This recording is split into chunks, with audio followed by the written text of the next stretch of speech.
First of all, let me welcome you to Life Stories Worldwide, Mike. It's a fantastic story that you've told us. Thank you. You said you were born in New York, grew up in New York, very big family, 6 brothers, sisters, and 36 cousins, you said. Yes, Did you know every one of them by name?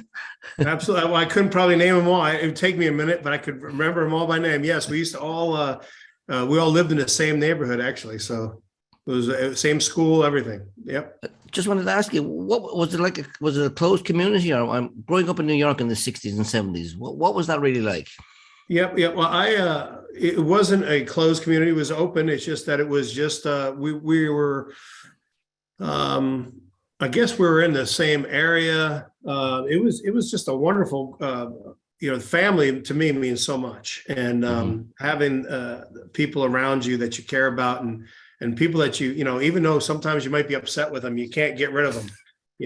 I've got some friends that'll leave me, at a restaurant or we're hanging out together and of course they'll say, hey, sometimes you got to leave the ones you love and go home to family. And that's the truth, and it's kind of a joking thing, but it's a fun, because sometimes it is true. I love my family.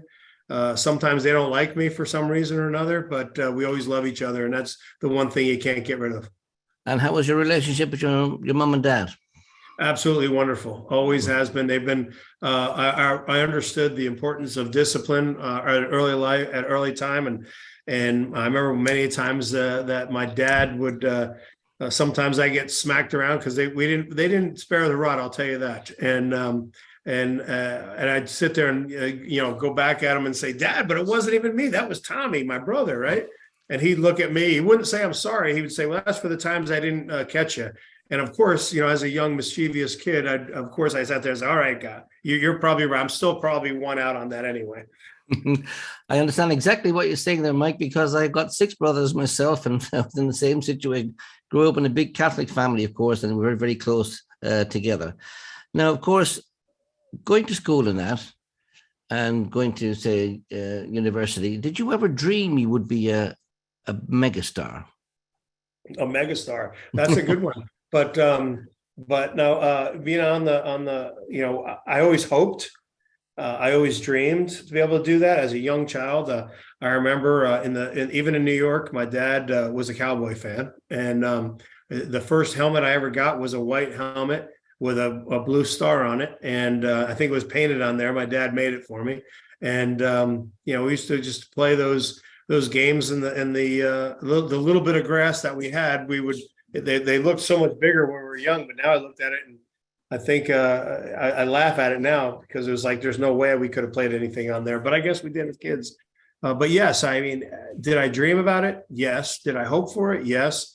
Did I ever think it was actually going to happen? Slim and none, And but we ended up. Next thing you know, I'm snapping the ball on the field, and you get to see. I remember in front of hundreds of thousands of people, or at least, because at times there was over 100,000. I remember one time we played in front of 108,000 people down in Mexico City against the Patriots. I saw you wore a Patriots hat earlier, so the Washington Patriots, yeah.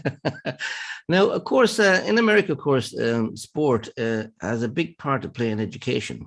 In that, if you're good at sports, say American football, you can get yourself a scholarship. Yes, to certain universities. Did that play any part in your life? Absolutely, because we come from I didn't know we didn't have that much, but until now, of course, until you get out of it. But we never needed for anything. We just wanted for stuff. That's it. But there was no way I was going to be able to pay for, or my parents were going to be able to pay for college. So when I was given the opportunity to play at the University of Maryland. And play football, and they would cover all the costs and pay for my education and pay for my housing and everything like that, and my food and everything. That was just wonderful, and that was a dream come true in itself. Just getting to play at a high level in college was such a blessing that it gave me the opportunity, and I took it for granted back then because I was just assuming it was supposed to happen. Now that I look back, I know how blessed I am and to be able to get that college education, paying for my daughter's college. I can understand the cost of it, and now knowing that I never had a bill in college, maybe a couple parking tickets. That's about it. But that was, to me, it's a wonderful thing to be able to have that. Yes. Now, we've all seen the movies, of course, where the college was seen, I suppose you could say, the dumbest guy ever, but he's fantastic at football. Does that still happen in America? Well, I mean, it's a great question. It doesn't happen anymore. Okay. But there is times where you could be not a top of your class, but you bring something else to the university. I know a lot of people that were much smarter that couldn't get into the colleges because they didn't bring any extracurricular activity to the table, because they want more than just students, because you can get smart people anywhere, right? Not anywhere, but you can get smart people to come to your college, but you want to be able to bring such a wider range of diversified group of people that you can, and also bring attention to the university by me playing football, or someone playing a sport, or someone doing something else other than just academics. It brings notoriety to the community and to the university. So that's why they look for the diversity over there, as well as not just the grades. Okay, because I mean, you said yourself, they didn't seem to teach you much geography in Maryland. No, absolutely. It was kind of funny though when I said that, and I think it was more built up in the excitement because he's coming. Jesus is coming. I can't wait to hear the trumpet call. He's coming. Jesus is coming. And when he comes, we'll crown him Lord of all. And when he comes, we'll crown him Lord of all. Life Stories.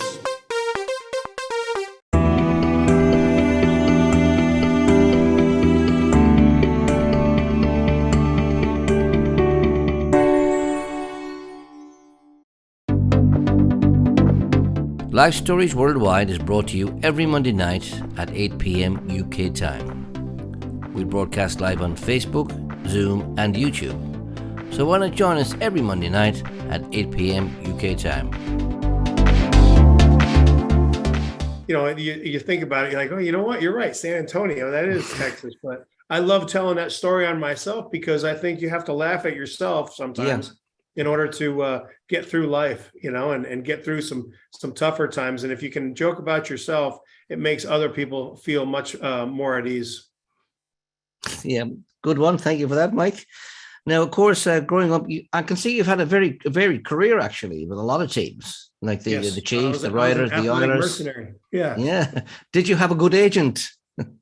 I had multiple agents because I had a big ego, and people are like laughing at me for that. But it was because I thought I was better than I really was, and I thought the agent should have gotten me a job. So I went through 2 or 3 different agents because, I was never landing the job I wanted, which was in the NFL. And then afterwards, I literally at times feel I go back and I actually apologize to people for being so, I'll just say, immature or ignorant about certain things, because you tend to not want to blame yourself, especially when you're, a high level athlete. You don't want to blame yourself for not making a team. You want to blame for the opportunity that wasn't presented properly, or the agent didn't put you on the proper team where you had the best opportunity. It wasn't that. I think you literally have I think the Lord puts things together, and you make it. Preparedness meets opportunity. That's where success can happen. So, of course, you said you had a lot. Are there a lot of big heads, shall we say, in American football? People think better of themselves than they actually are. Oh, a lot of people read their own paper clippings and they believe them, and so that's the one thing is there's a lot of people out there that really, what we always say, they think they're, everything to everybody, God's gift.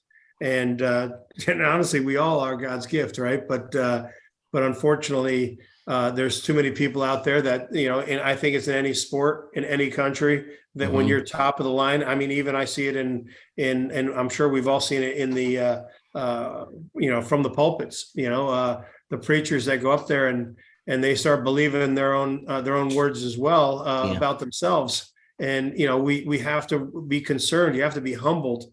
And sometimes the Lord allows that to happen to us, to be humbled. That's why I like talking about my ignorance when it said San Antonio, I thought was in California. I kind of love that one because it just tells me that, hey, you know what? You might think you're good over here, but look at over here. We all get out of bed the same. Now, talking about big heads and what have you, you said earlier that you have to learn to love yourself. Now, I understand exactly what you mean by that. Mm-hmm. But can you explain to somebody maybe who's listening now or later at a later time what exactly it means? In my experience, I remember I talked about the time I pretty much cried all the way home on a 23-hour drive coming from being cut or being cut from the team, not making the team with the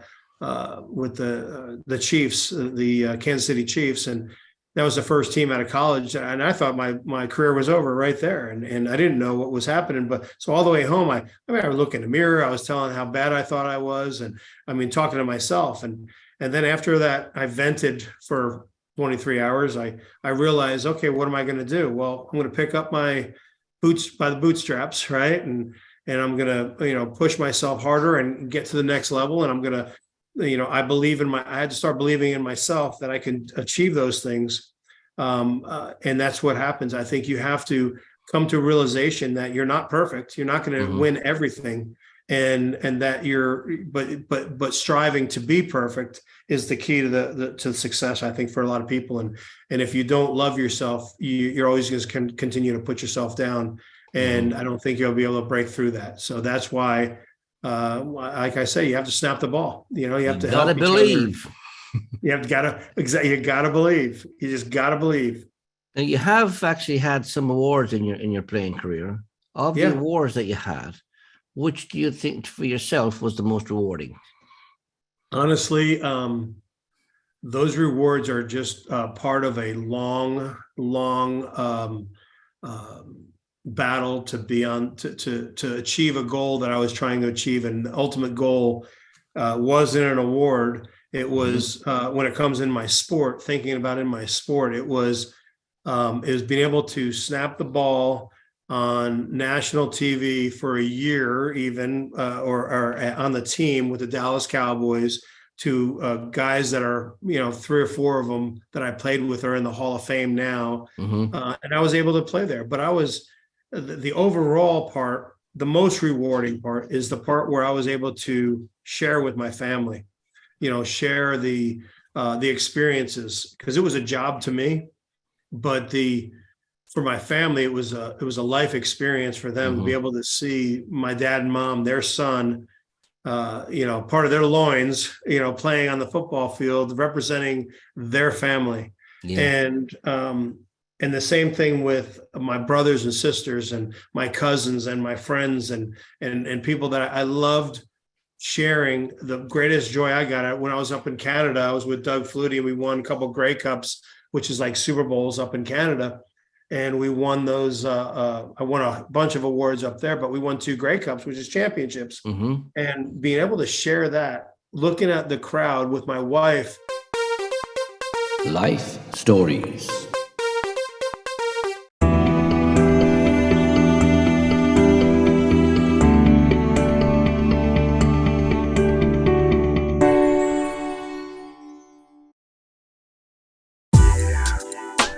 You can subscribe to our YouTube channel, Life Stories at Lunch, where you can see and hear many more life stories.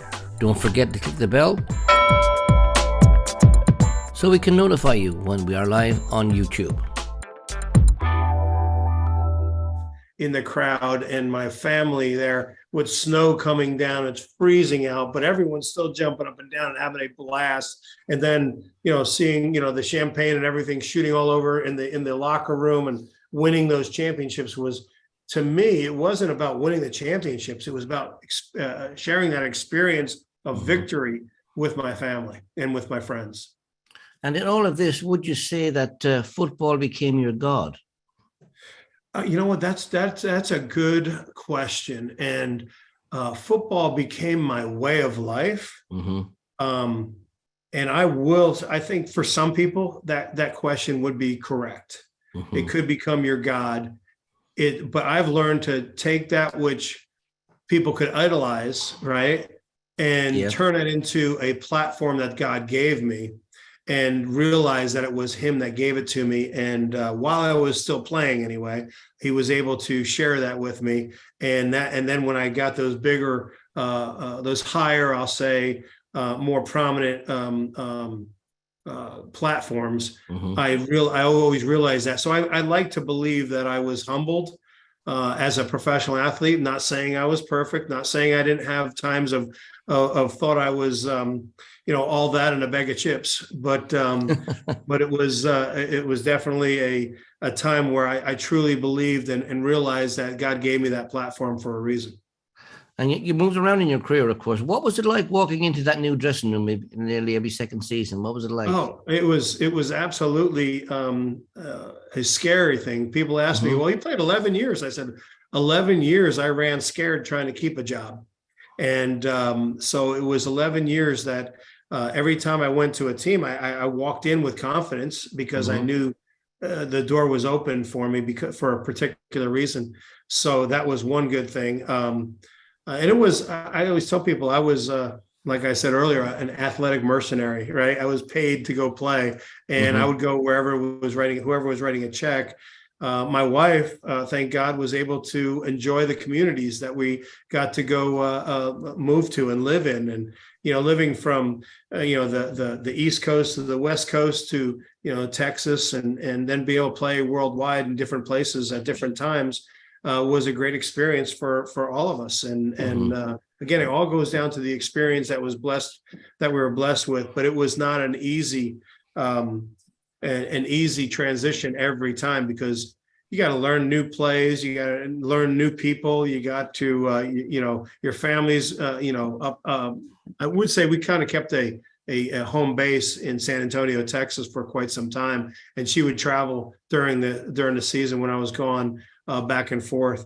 And then we weren't really, we didn't have a child yet. We had a child, it was later in my career, in when I was with the Dallas Cowboys. So that wasn't too bad. You mentioned your wife quite a few times, though. The subject of church came up, of course, and it came up from your wife. Why did you listen to your wife the first time? Because I was hard-headed and ignorant. And,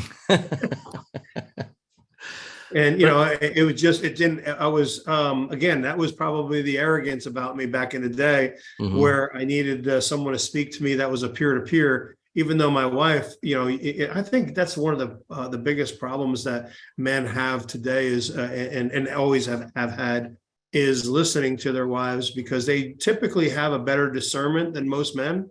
But sometimes we're so hard-headed, we want to move forward and get things done in our way. I don't know if it's a control thing or not, but it's just sometimes we just do things, it's ready, shoot, aim instead of ready, aim, shoot, and sometimes that's exactly the truth. I think I'm speaking to a lot of men and women right now that'll hear that, that sometimes you have to learn to listen. But I think, again, that moment in time where that didn't work, the Lord knew I was going to the gym the next day too. And next thing you know, the peer-to-peer guys, the guys who are probably stronger than me or looked better anyway, and were muscular, and they were just men's men. I think that's something that's missing today too, is we need men to be men again, fathers and stuff like that. So that's a whole nother, episode probably. Now you listen to your mates, of course, and you got told off by your wife for it. I've been in that position before, she lets me know every believe once me. in a while. So you went to the church. I love the way you described how you went into the church. You said you kind of snuck into the church. Yeah.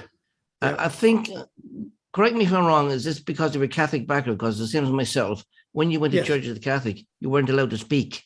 Exactly. Say anything.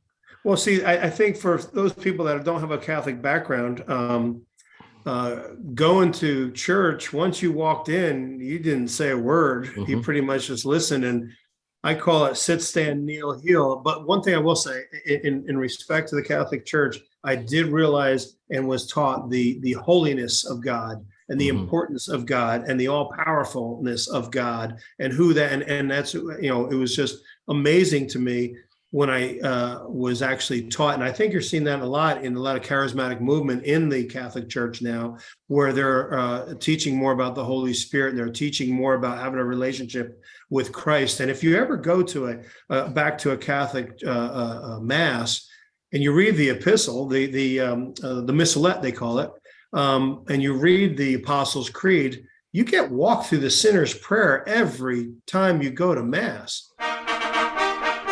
He's coming. Jesus is coming. I can't wait to hear the trumpet call. He's coming. Jesus is coming. And when he comes, we'll cry.